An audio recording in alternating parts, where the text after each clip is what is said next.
आजकल super hero genre के ऊपर सुपर हीरो मूवीज बहुत सारा बन चुका है। डीसीयू से लेकर एमसीयू तक ना जाने हम लोगों ने कितने सारे सुपर हीरो देख चुके हैं और इतने सारे कॉमिक्स और इतने सारे मूवीज और इतने सारे सुपर हीरो से हटके 2009 में आया हुआ मूवी वॉचमैन मूवी कुछ अलग ही दृश्य से दिखाता है। यहाँ पर चीजें इतना ज्यादा ग्राउंडेड लेवल और इतना ज्यादा रियलिटी के साथ प्रेजेंट किया जाता है। इसका हर एक फ्रेम को देखकर ऐसा लगता है कि अलग ही कोई आर्ट फॉर्म है। मूवी का ऐसा भी एक मोमेंट नहीं जहाँ पर तुम्हें बोर फील करे। जैक स्नाइडर की इस मूवी को एक अंडररेटेड मूवी के लिस्ट में भी डाला जाता है और जितने भी सारे वो सुपर हीरो फैन है वो लोग अगर इस मूवी को एक बार देखे और उसे पसंद ना आए ऐसा हो ही नहीं सकता। तो खैर इस कहानी को शुरू करते हैं। इस कहानी को शुरू करने से पहले मैं आपको बोल देना चाहता हूँ कि यहाँ पर अमेरिकन टाइमलाइन को दिखाया गया है, लेकिन ये अमेरिकन रियल टाइम नहीं होता है। ये दरअसल एक अल्टरनेट टाइमलाइन होता है जहाँ पर सेकेंड वर्ल्ड वॉर हो जाने के बाद यानी कि द्वितीय विश्व युद्ध हो जाने के बाद थर्ड वर्ल्ड वॉर होने ही वाला था। मतलब ये बहुत ही ज्यादा डेंस मोमेंट होता है। सबके दिल में डर रहता है कि ना जाने की कब वर्ल्ड वॉर शुरू हो जाए और सब कुछ खत्म हो जाए। और अब तो बहुत सारे देशों के पास न्यूक्लियर मिसाइल भी आ चुका है और ना जाने कितने सारे देश कितने खतरनाक लेवल का हथियार को बना चुका होगा। अगर ये थर्ड वर्ल्ड वॉर होता है तो सब कुछ खत्म हो जाएगा, कुछ भी नहीं रहेगा। लेकिन खैर यही सारे डर के माहौल के बीच में हम लोग एक इंसान को देख पाते हैं जिसका नाम होता है एडवर्ड ब्लिंक। एडवर्ड अपने घर पे टीवी देख रहा होता है, तभी एक मास्क पहना हुआ इंसान इसके घर पर आता है और इसके साथ फाइट करना शुरू कर देता है। लेकिन यहाँ पर मैं आपको थोड़ा सा इन्फॉर्मेशन दे देता हूँ। एडवर्ड ब्लिंक दरअसल कॉमेडियन है। मतलब एडवर्ड ब्लिंक कॉमेडियन नाम की एक विजिलेंटी था जो एक सुपर हीरो था। इसी कारण से एडवर्ड बहुत ही अच्छा स्किल फाइटर होता है। इसके बावजूद भी एडवर्ड यहाँ पर हार रहा होता है। ये मास्क पहना हुआ इंसान बहुत ही ज्यादा ताकतवर था और इस तरीके से एडवर्ड ब्लिंक को मारते मारते खिड़की से बाहर फेंक देता है। और यहाँ पर हम लोग को देखने के लिए मिलता है एक बहुत ही खूबसूरत सीन। दरअसल एडवर्ड ब्लिंक मतलब कॉमेडियन नीचे गिर रहा होता है और कॉमेडियन के पास अपना खुद का एक स्माइली फेस वाला बैच होता है और उस बैच के ऊपर एक बूंद खून गिरता है और उस बैच के साथ कॉमेडियन भी नीचे गिर जाता है और यहाँ पर एडवर्ड ब्लिंक यानी कि कॉमेडियन मर जाता है। इसके बाद हम लोग को शुरुआती टाइम दिखाया जाता है। मतलब यहाँ से टाइम पीछे जाता है और ये टाइम जाता है 1918 से 1949 तक और यहाँ पर हम लोग को एक सुपर हीरो टीम को दिखाया जाता है जिसका नाम है मिनटमैन और आप लोग इसे द माइटी क्रूसेडर नाम से भी पहचान सकते हो। दरअसल उस टाइम पर भी शहर में बढ़ने वाले वायलेंस के खिलाफ लड़ने के लिए ऐसा कोई नहीं था। इसी कारण से इन लोगों जैसा कुछ मास्क पहना हुआ विजिलेंट शहर पे आता है जिन लोग को बोला जाता है सुपर हीरो और ये लोग वादा करते हैं कि ये लोग शहर को बचाएंगे, लेकिन आगे जो होता है वो बिल्कुल भी रास आने वाला नहीं है। दरअसल गवर्नमेंट के द्वारा ऐसा एक लॉ को लाया जाता है जिसके दौरान सुपर हीरो को बैन कर दिया जाता है। मतलब मिनटमैन ग्रुप के जितने भी सारे विजिलेंट्स थे वो लोग अब काम नहीं कर सकते हैं। इसके चलते बहुत सारे सुपर हीरो बहुत सारे विजिलेंट्स रिटायर कर जाता है। बहुत सारे लोगों की एंडिंग बिल्कुल भी अच्छा नहीं होता है। कई सारे लोग के मौत हो जाता है, कई सारे लोग को जेल के अंदर डाल दिया जाता है और कई सारे लोग तो फैमिली प्रॉब्लम के साथ ही जूझ रहा है। इसके बाद हम लोग को दिखाया जाता है वॉचमैन टीम के एक क्लोजअप शॉट को। ध्यान हम लोग रोसक को देखते हैं जो अपने काम अभी तक नहीं छोड़े हैं। भले इस सिटी में सारे सुपर हीरो को बैन कर दिया गया है, सारे विजिलेंट्स को क्रिमिनल घोषित कर दिया गया है, इसके बावजूद भी रोसक छुपते हुए अपना काम करता है। और जैसे कि मैंने शुरुआत में बोला था कि कॉमेडियन का हत्या हो चुका है, इसी कारण से सारे पुलिस वाले इस चीज को लेकर जांच पड़ताल कर रहा है, लेकिन रोसक भी अपने तरीके से इस चीज को देख रहा है। इसी कारण से रोसक उस जगह पर जाता है जहाँ पर कॉमेडियन का हत्या हुआ है, लेकिन यहाँ पर बाकी पुलिस वाले भी थे और यहाँ पर हम लोग एक तस्वीर को देख पाते हैं जो मिनटमैन ग्रुप के होता है। लेकिन यही सारी चीजों के बीच में रोसक और पुलिस वालों के बीच में थोड़ा सा फाइट हो जाता है एंड रोसक मारता है पुलिस वालों को। देन यहाँ पर हम लोग देख पाते हैं वॉचमैन मूवी को दो महत्वपूर्ण कैरेक्टर को। यहाँ पर जो ये इंसान होता है ये दरअसल होता है नाइट आउल मिनटमैन ग्रुप का एंड ऑब्वियसली अब रिटायर कर चुका है एंड एक अच्छा राइटर बन चुका है एंड इसने बहुत सारा किताब भी लिखा है। और इनके ही सामने हम लोग देख पाते हैं नाइट आउल सेकंड को, मतलब वॉचमैन ग्रुप के जो नाइट आउल होता है वो, लेकिन अब ये भी रिटायर कर चुका है क्योंकि ऑब्वियसली सारे सुपर हीरो बैन है। और यहाँ पर मैं एक बात बोल देता हूँ, इनका नाम होता है डैन डेबर्ग। मतलब जैसे कि बैटमैन का नाम होता है ना ब्रूस वेन, उसी तरीके का नाइट आउल का होता है डैन डेबर्ग। तो मैं जब भी डैन बोलूँ तो आप लोग समझ जाना कि मैं नाइट आउल सेकंड की बात कर रहा हूँ। डैन यहाँ पर हम लोग देख पाते हैं कि रोसक डैन के साथ मिलने के लिए आया है और डैन को इस बात को बोलने के लिए आया है कि सारे सुपर हीरो को कोई तो बेरहमी के साथ मार रहा है। एंड इस बात पे डैन बोलता है कि देखो इस बात से हम लोग को कोई खतरा नहीं है, हो सकता है कि कॉमेडियन का कोई पर्सनल दुश्मन होगा एंड कॉमेडियन तो है ही उल्टा सीधा आदमी, उसका दुश्मन का तो कोई कमी नहीं है। और डैन रोसक को यहाँ पर ये भी बोलता है कि तुम्हें अब रिटायर कर जाना चाहिए। सारे सुपर हीरो अपने लाइफ में मूव ऑन कर चुका है, सब लोग खुशहाल जिंदगी बिता रहा है, लेकिन रोसक बोलता है कि वो कभी भी रिटायर नहीं करेगा क्योंकि शहर में बढ़ता हुआ जुल्म, क्राइम, ये सारा चीज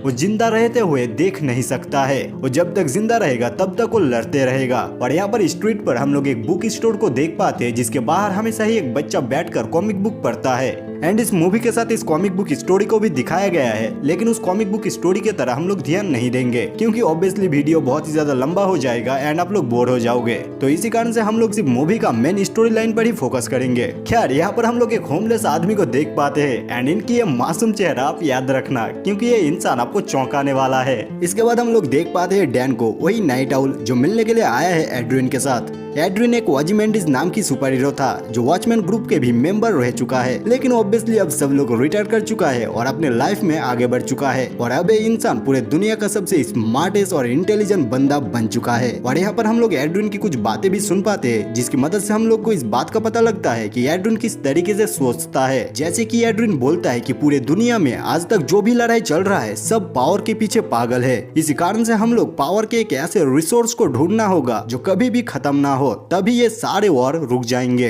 इसी कारण से अब एड्रिन भी मैनहट्टन के साथ उसी प्रोजेक्ट के ऊपर काम कर रहा है। इसके बाद एड्रिन और डैन एक साथ बात करता है जहाँ पर डैन एड्रिन को वही सारा बात बोलता है जो रॉसस ने डैन को बोले था कि सारे पुराने सुपर हीरो को मारा जा रहा है, कोई तो किल कर रहा है, इसके पीछे कोई तो हाथ है, कोई तो रीजन है। जहाँ पर एड्रिन बोलता है कि रॉसक एक पागल है, जहाँ पर सारे सुपर हीरो मूव ऑन कर चुका है और अपने नॉर्मल जिंदगी जी रहा है, वहीं पर रॉसक अभी तक पागलों की तरह ना जाने क्या क्या कर रहा है। और यहाँ पर डैन एड्रिन को ये भी सवाल करता है कि क्या होगा अगर कल को रशिया अमेरिका के ऊपर एटॉमिक हमला कर दे, तो क्या डॉक्टर मैनहट्टन पूरे अमेरिका को बचा पाएगा। जहाँ पर एड्रिन बोल सकता है कि हाँ शायद हो सकता है कि डॉक्टर मैनहट्टन अमेरिका के कुछ हिस्से को बचा ले, लेकिन पूरे अमेरिका को डॉक्टर मैनहट्टन बचा नहीं सकता है। इसके बाद हम लोग रॉसक को देख पाते हैं जो छुपकर एक फैक्ट्री के अंदर घुस रहा है जिसके अंदर काम कर रहे डॉक्टर मैनहट्टन एंड उसके साथ रहती है उसके गर्लफ्रेंड लॉरी जुपिटर, जिसको आप सिल्क स्पेक्टर सेकंड नाम से भी जान सकते हो। सेकंड इसलिए क्योंकि इनके पहले भी एक सिल्क स्पेक्टर रह चुकी है जो मिनटमैन की मेंबर थी एंड आगे जाकर उनको आप देख पाओगे।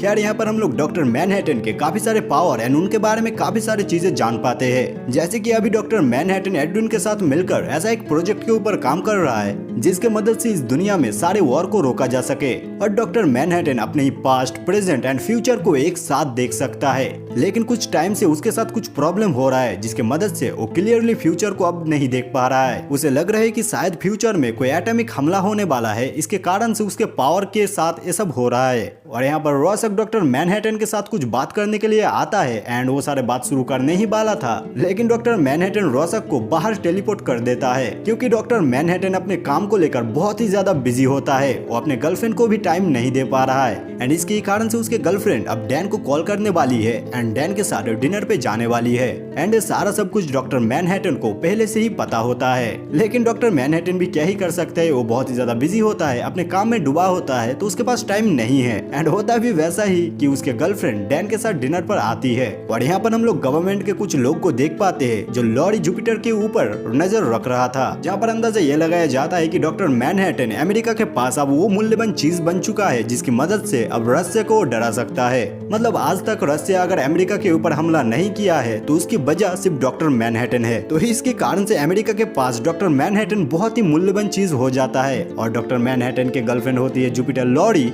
इसके ही कारण से महतरमा मतलब ये लॉरी जुपिटर के ऊपर गवर्नमेंट के लोग नजर रख रहा है कि डॉक्टर मैनहट्टन के गर्लफ्रेंड क्या कर रही है क्या नहीं कर रही है एंड ये सारी चीज जानने के लिए। और इसके बाद यहाँ पर कॉमेडियन को दफनाने के लिए मतलब उसके फ्यूनरल पर सब लोग आया होता है, लेकिन यहाँ पर डॉक्टर मैनहट्टन क्या करता है कि लॉरी को उसके ही घर में टेलीपोर्ट कर देता है। और यहाँ पर हम लोग देख पाते हैं लॉरी जुपिटर की मॉम को जो थी पहली सिल्क स्पेक्टर एंड अब उसकी बेटी बनी है सिल्क स्पेक्टर सेकंड। खैर यहाँ पर सुपर हीरो के बीच में चलने वाला कुछ डार्क चीज को याद करती है लॉरी की मॉम। दरअसल एक बार हुआ क्या था, जब मिनटमैन ग्रुप के सारे मेंबर एक साथ मिलकर फोटो खिंचाने के लिए आया था, तब किस तरीके से कॉमेडियन लॉरी की मॉम के साथ मतलब जबरदस्ती करने की कोशिश किया था। लेकिन क्या बाकी सुपर हीरो आकर लॉरी की मॉम को बचा ली थी। लेकिन कॉमेडियन के कुछ डार्क साइड को यहाँ पर हम लोग देख पाते हैं, जैसे कि यहाँ पर फ्यूनरल पे हर एक सुपर हीरो आया है और यहाँ पर डॉक्टर मैनहट्टन कॉमेडियन के किए हुए कुछ हरकतों को याद कर रहा होता है। दरअसल जब वियतनाम वॉर हुआ था ऑब्वियसली अमेरिका ही जीता था डॉक्टर मैनहट्टन की मदद से, लेकिन यहाँ पर हम लोग कॉमेडियन का और रूथलेस एंड बहुत ही ज्यादा भयंकर उस डार्क साइड को भी देख सकते थे। और इसके ही बाद इस बार में एक औरत आती है जो प्रेग्नेंट होती है एंड वो कॉमेडियन कॉमेडियन का बच्चा होता है। एंड वो औरत अगर बोलती है कि ये बच्चा तुम्हारा है, तुम्हें इसका जिम्मेदारी उठाना होगा, लेकिन कॉमेडियन इसके लिए मना कर देता है और उस प्रेग्नेंट औरत को डॉक्टर मैनहट्टन के सामने गोली मारकर मार देता है। और इस चीज के लिए जब डॉक्टर मैनहट्टन कॉमेडियन को बोलने के लिए जाता है कि उसने ऐसा क्यों किया, उल्टा कॉमेडियन ही डॉक्टर मैनहट्टन को बोलता है, तुम तो रोक सकते थे मुझे, तुम गन का बुलेट को एटम में बदल सकते थे, पूरा गन को ही गायब कर सकते थे, लेकिन तुमने ऐसा नहीं किया क्योंकि तुम्हें तो अब फर्क ही नहीं पड़ता है, क्योंकि तुम तो अब कोई इंसान ही नहीं हो। एंड काइंड ऑफ यहाँ पर कॉमेडियन के बात सच भी होता है। हम लोग देख चुके हैं कि डॉक्टर मैनहट्टन के गर्लफ्रेंड उसे छोड़कर जाने वाला होता है, लेकिन उसके बावजूद भी डॉक्टर मैनहट्टन अपने ही काम पे लगा रहता है। और यहाँ पर एड्रिन भी कॉमेडियन को लेकर इस मोमेंट के बारे में सोच रहा था, जब एड्रिन इस दुनिया के बारे में सोच रहा था, जब प्लान बना रहा था कि कैसे इस वॉर को रोका जाए, कैसे शांति अमन को लिया जाए। लेकिन उस टाइम पर कॉमेडियन का इस टाइप का कुछ रिएक्शन था, मानो कि कॉमेडियन को कुछ फर्क ही नहीं पड़ता है। और यहाँ पर डैन भी कॉमेडियन को लेकर सोच रहा था, जब गवर्नमेंट सुपर हीरो के खिलाफ उस लॉ को लाया था, जब देश के सारे जनता सुपर हीरो के खिलाफ हो चुका था, सुपर हीरो के खिलाफ जाकर प्रोटेस्ट कर रहा था, उस टाइम पर कैसे कॉमेडियन नीचे उतरकर सारे मासूम लोगों को मार रहा था, कैसे हर लोग को किल कर रहा था। और अब इस मोमेंट पर आप समझ रहे हो कि कॉमेडियन किस टाइप का आदमी था। लेकिन ये सब तो ठीक है कि कॉमेडियन के फ्यूनरल पर सारे सुपर हीरो आया होता है, लेकिन यहाँ पर एक विलन भी आया होता है। जब सारे मिनटमैन ग्रुप के सुपर हीरो था, तब उस टाइम का ये विलन है। तो ये नन्ना मुन्ना विलन जैसे ही अपने घर पर लौटता है, यहाँ पर रोसक पहले से ही हाजिर था। रोसक यहाँ पर इस इंसान को बहुत सारा मारता है और बोलता है कि बोलो तुम कॉमेडियन के फ्यूनरल पर क्यों आए थे। तो इंसान बोलता है कि कॉमेडियन का जब मौत हुआ था उससे ही पहले कॉमेडियन उसके पास आया था एंड बहुत सारा रो रहा था। कॉमेडियन तो क्लियरली कुछ भी नहीं बोला था, लेकिन कॉमेडियन बोला था कि आज तक उसने बहुत सारे लोगों को मारा है, बहुत सारे इनोसेंट लोगों को भी उसने मारा है, वो ना जाने कितने पाप काम किया है, लेकिन अब वो जिस चीज को जान पाया है वो कभी भी उस चीज को नहीं सोचा था। एंड ये काफी ज्यादा सरप्राइजिंग था, कॉमेडियन के जैसे लोग भी रो रहा था उस टाइम पर। जब रोना और कॉमेडियन के वास्ता ये दोनों का दूर दूर तक कोई तालमेल नहीं है। कॉमेडियन हमेशा मुस्कुराता है एंड खुश रहता है, लेकिन खैर कॉमेडियन जिस चीज को जान पाया था वो बहुत ही भयंकर कुछ था। और इधर रोसक को भी कुछ भी पता नहीं लग रहा था, रोसक को भी कुछ भी क्लियर नहीं हो रहा था एक्चुअली सारा चीज क्या हो रहा है। और इसके बाद यहाँ पर हम लोग लौड़ी जुपिटर को देख पाते हैं, जो एक थोड़ा सा इंटीमेट सीन होता है। लेकिन यहाँ पर मसला ये हो चुका है कि लौड़ी जुपिटर जैसे ही अपना आंख खोलती है वो देखती है कि यहाँ पर डॉक्टर मैनहट्टन नहीं, दरअसल डॉक्टर मैनहट्टन के क्लोन उसके साथ इंटीमेट हो रही थी। एंड इस चीज को देखकर लौड़ी को बहुत ही ज्यादा बुरा लगती है, तो डॉक्टर मैनहट्टन के पास जाती है एंड बोलती है कि डॉक्टर मैनहट्टन के पास उसके गर्लफ्रेंड के लिए थोड़ा सा भी वक्त नहीं है कि वो थोड़ा सा वक्त अपने गर्लफ्रेंड के साथ बिताए। एंड इन सारी बातों पर लौड़ी जुपिटर बहुत ही ज्यादा गुस्सा हो जाती है एंड वो डैन के साथ चली जाती है। और यहाँ पर लौड़ी और डैन इस जगह पर आते आते कुछ गैंग इन लोगों के ऊपर हमला कर देता है। एंड भाई मैं सच में बता रहा हूँ, इस पूरे गैंग का पूरी जिंदगी का सबसे बड़ा मिस्टेक था,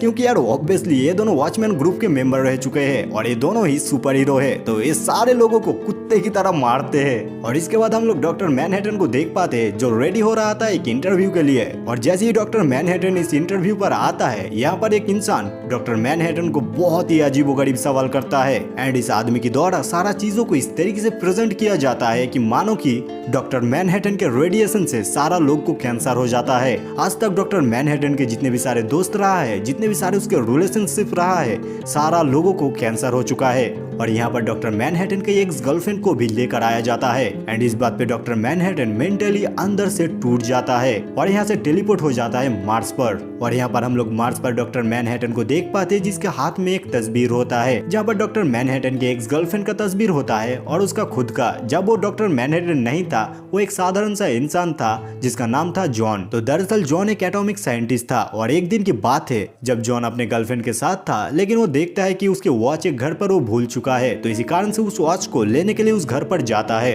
लेकिन उस चेम्बर का डोर लॉक हो जाता है। लेकिन उसके अंदर कुछ एटॉमिक इंजन था एंड ये सारा सब कुछ इतना समझ में नहीं आया है, लेकिन खैर समझ लेना। एंड वो इंजन ऑन हो जाता है एंड उसके रेडिएशन से जॉन का बॉडी का मांसपेशी, सेल, एटम सारा सब कुछ बिखर जाता है। जॉन का कुछ भी बचता नहीं है। जॉन का फ्यूनरल भी किया जाता है, लेकिन उसके फ्यूनरल पे क्या ही दफनाएंगे, क्योंकि जॉन का अब कुछ भी नहीं है, सब कुछ खत्म हो चुका है। लेकिन उसके ही कुछ दिन बाद दिखाया जाता है जॉन का बॉडी का सारा एटॉमिक स्ट्रक्चर फिर से गठन होना शुरू हो जाता है। जॉन का पहले बोन स्ट्रक्चर बनता है, उसके बाद उसके बॉडी का सारा मसल बनता है एंड इस तरीके से जॉन फिर से एक नया इंसान इंसान बन जाता है जिसका नाम होता है डॉक्टर मैनहट्टन। और अब डॉक्टर मैनहट्टन का इतना ज्यादा पावर हो चुका है कि उसे हर जगह पर मानो कि कोई एक्सपेरिमेंट हो या कोई वॉर हो या किसी चीज को रोकना हो, गवर्नमेंट का काम हो या किसी और का काम, सारा चीज के लिए डॉक्टर मैनहट्टन हाजिर होता है। लेकिन हम लोग इस चीज को भी देख पाते हैं कि डॉक्टर मैनहट्टन का जो गर्लफ्रेंड होता है वो धीरे धीरे बूढ़ी होने लगती है। इसी कारण से डॉक्टर मैनहट्टन उसे छोड़ देता है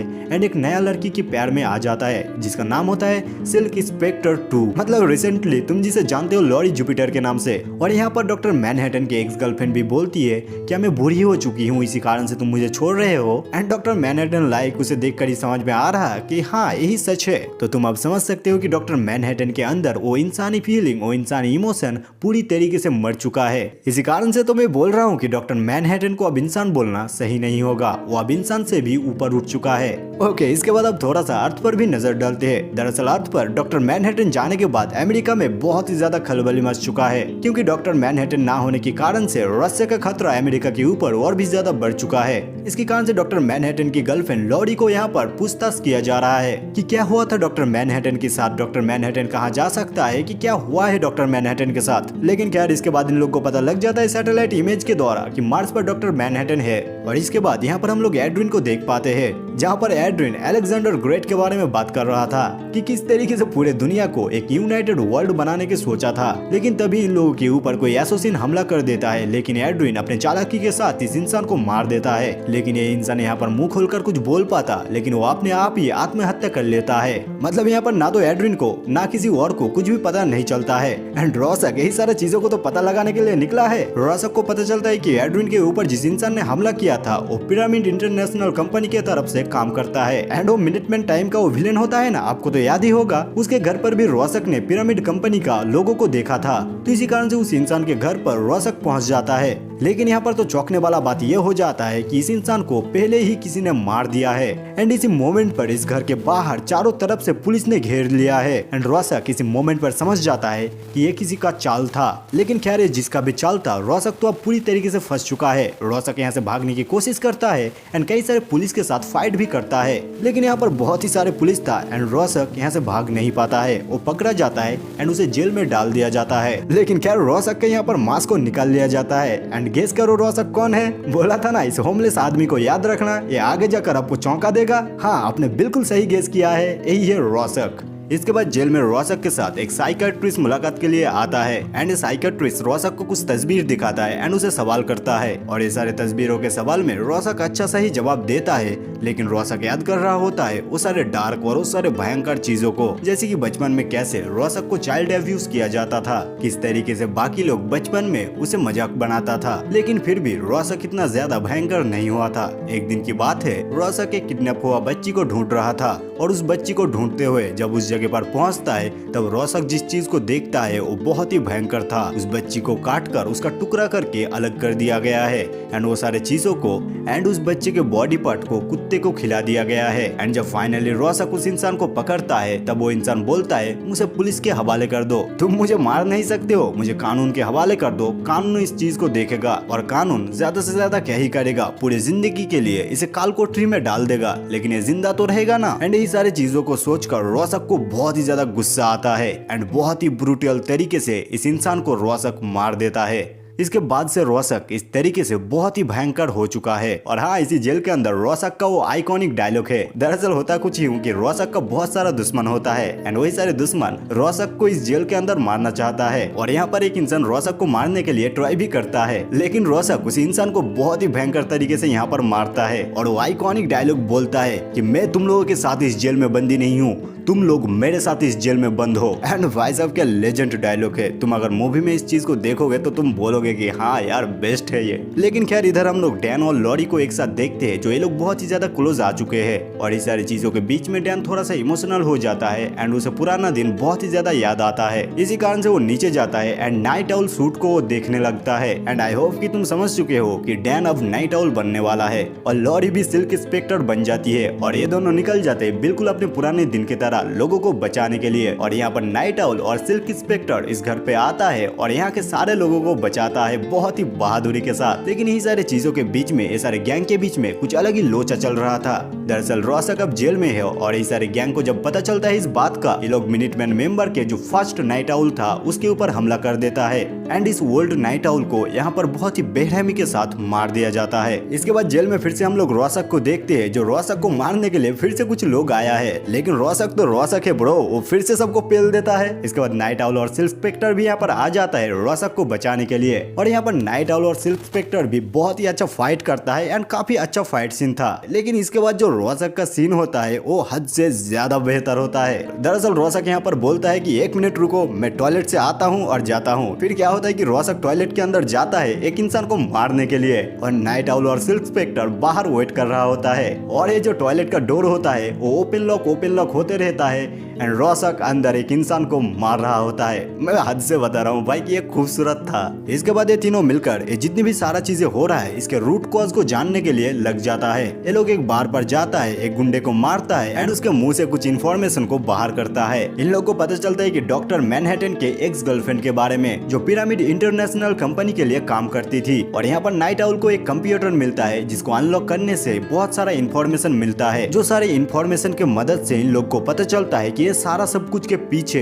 एड्रिन का हाथ है। एक एक करके सारे सुपर हीरो को मारना, डॉक्टर मैनहट्टन के आसपास में रहने वाला जितने भी लोग हैं उन लोगों के बॉडी में कैंसर को इंजेक्ट करना, ये सारा सब कुछ के पीछे एड्रिन का हाथ है। और इधर हम लोग एड्रिन को अर्थ के साउथ पोल पर देखते हैं, जो अपने सारे न्यूक्लियर मिसाइल के प्रोजेक्ट को लगभग कंप्लीट कर चुका है। और यहाँ पर एड्रिन के लिए काम करने वाला जितने भी साइंटिस्ट थे वो सारे साइंटिस्ट को एड्रिन मार देता है। और इधर हम लोग लॉरी और डॉक्टर मैनहट्टन को मार्स पर देखते हैं, जब लॉरी को डॉक्टर मैनहट्टन के हाई लेवल ऑफ वादे कुछ भी समझ में नहीं आता है। लॉरी बोलती है कि तुम मुझे मार्स पर क्यों लाए हो, तुम मुझे अर्थ पर भेज दो एंड मैं वहीं पर खुश रहूंगी। लेकिन डॉक्टर मैनहट्टन लॉरी को बोलता है जब वो अर्थ पर लौटेगी, यहाँ से जाएगी, तब लॉरी रोने वाली है। एंड लॉरी बोलती है कि सब कुछ ठीक है, मैं क्यों रोने वाली हूँ, मैं नहीं रोऊंगी। इसके बाद डॉक्टर मैनहट्टन लॉरी को उसका सारा पास्ट दिखाता है और लॉरी को यहाँ पर पता चलती है कि कॉमेडियन ही उसके पिता थी एंड इस बात पे सच में ही लॉरी रोने लगती है। और इसके बाद हम लोग साउथ पोल पर देखते हैं रोसक और नाइट आउल पहुंच चुका है। ये दोनों यहाँ पर एड्रिन के पास आकर बहुत ही ज्यादा गुस्सा होता है, एड्रिन के ऊपर हमला करता है। लेकिन नाइट आउल और रोसक एड्रिन का कुछ भी बिगाड़ नहीं पाता है। एड्रिन यहाँ पर हद से ज्यादा पावरफुल था और यहाँ पर हम लोग एड्रिन के पूरा फिलोसॉफी को समझ सकते हैं। दरअसल एड्रिन पहले ही बोला था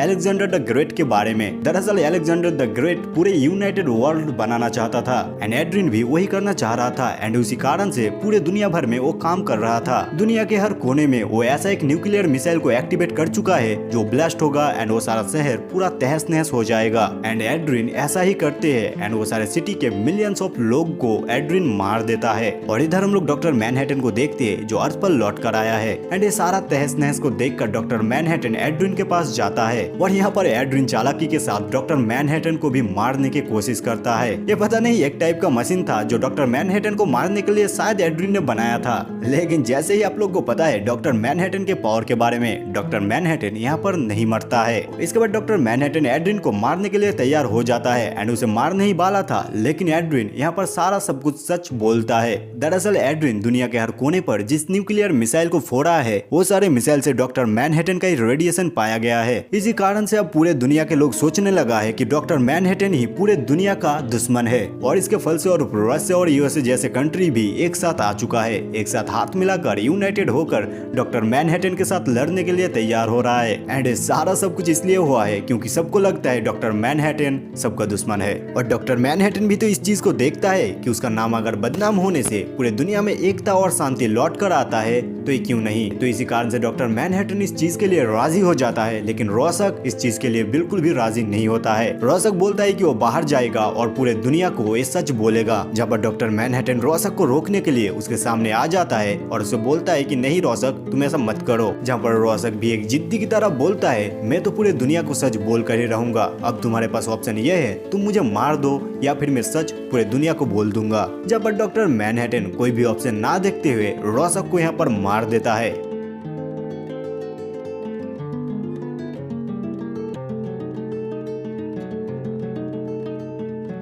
पर नाइट आउल एड्रिन के ऊपर हमला करता है एंड एड्रिन को बहुत सारा मारता है नाइट आउल, लेकिन एड्रिन अब कुछ भी नहीं बोलता है क्योंकि एड्रिन अपना काम अब कंप्लीट कर चुका है। लेकिन ये मूवी मोरल वैल्यू और डिलेमस को लेकर काफी सारा चीज बोलता है, जैसे कि चलो मैं तुम्हें एक डिलेमस देता हूँ एंड इस डिलेमस के हिसाब से तुम अपना ओपिनियन बताने की कोशिश करना। जैसे कि तुमको पता है कि एड्रिन दुनिया का सबसे स्मार्टेस्ट आदमी है, उसके कंपैरिजन में कोई भी नहीं है। डॉक्टर मैनहट्टन अगर नहीं होगा तो एड्रिन इस दुनिया में चाहकर कुछ भी कर सकता है और जो चाहे वही कर सकता है। और अगर चालाकी के साथ एड्रिन डॉक्टर मैनहट्टन को इस दुनिया से हटा देता है तो इस पूरे दुनिया के ऊपर एड्रिन का राज होगा। और इस चीज को तुम देख भी सकते हो, डॉक्टर मैनहट्टन जब यहाँ पर लौट कर आता है तब एड्रिन उसे मारने की कोशिश करता है और डॉक्टर मैनहट्टन को मारने के लिए यहाँ पर तो मशीन भी बनाया था एड्रिन ने। तो क्या यहाँ पर तुमको लगता है कि एड्रिन का इरादा बिल्कुल सही था और एड्रिन सच में ही इस दुनिया का भला चाहता है? और दूसरा पॉइंट ये है कि डॉक्टर मैनहट्टन जब इस चीज को एक्सेप्ट कर लेता है और इस दुनिया से चला जाता है तब नाइट आउल एड्रिन के ऊपर गुस्सा होकर हमला करता है और एड्रिन को बहुत सारा मारता है, लेकिन एड्रिन नाइट आउल को कुछ भी नहीं बोलता है।